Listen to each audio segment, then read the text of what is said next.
আজকে আমি ব্রেকফাস্ট আলু ডিম দিয়ে পরোটা করে দেখাবো। তো আমি এই ময়দা নিয়েছি, ইচ্ছা অনুযায়ী যটা লাগবে সেইভাবে আটাটা নিতে হবে ময়দাটা। তো আমরা দুজন আছি তাই এটা নিয়েছি। আর পেঁয়াজ, জিরে গুঁড়ো, একটু লঙ্কা গুঁড়ো আর কাঁচা লঙ্কা, পেঁয়াজটা কুচিয়ে নিচ্ছি, কাঁচা লঙ্কাটাকে কুচিয়ে নেব। আর দুটো ডিম সেদ্ধ করব, একদম শক্ত করে সেদ্ধ করতে হবে এটাকে। তো চলুন দেখিনি কিভাবে করব। প্রথমে আটাটাকে মেখে নিব। মাখা হয়ে গেল, এবার 15 মিনিটের জন্য ঢেকে রেখে দিব এটা। এবার ডিম, কাঁচা লঙ্কা, পেঁয়াজ, ধনে আর জিরা গুঁড়ো আর লঙ্কা গুঁড়ো এগুলো সব একসাথে মেখে নিব।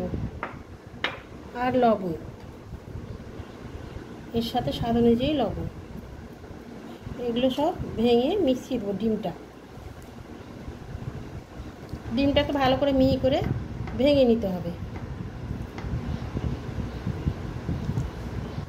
এবার মাখা কমপ্লিট হয়ে গেছে, এবার রুটিটা বেলে নিব।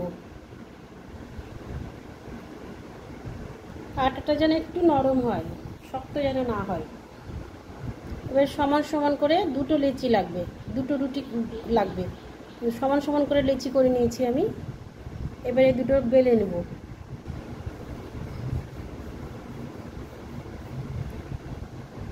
এইভাবে একই সমান করে দুটো রুটি বানিয়ে নিয়েছি। আর এবার দেখাবো কি করে পুরটা দিব।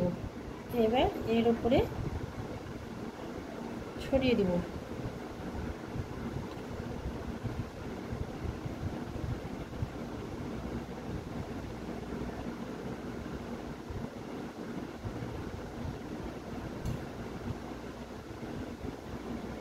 এবার ধারে এইভাবে জল দিব, একটু করে জল দিয়ে রুটিটাকে,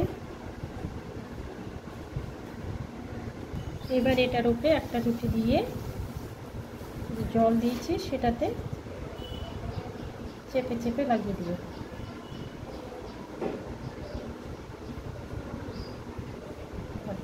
রুটিটা যেন সমান হয়।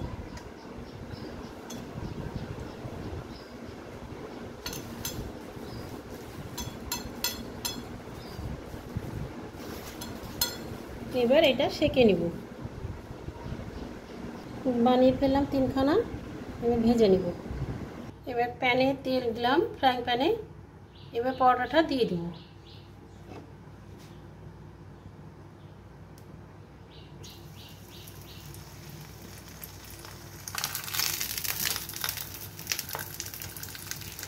এগুলো উল্টে পাল্টে সেঁকে নেব, ঘুরিয়ে ঘুরিয়ে লাল লাল করে ভেজে, ধারগুলো সেঁকে নিতে হবে।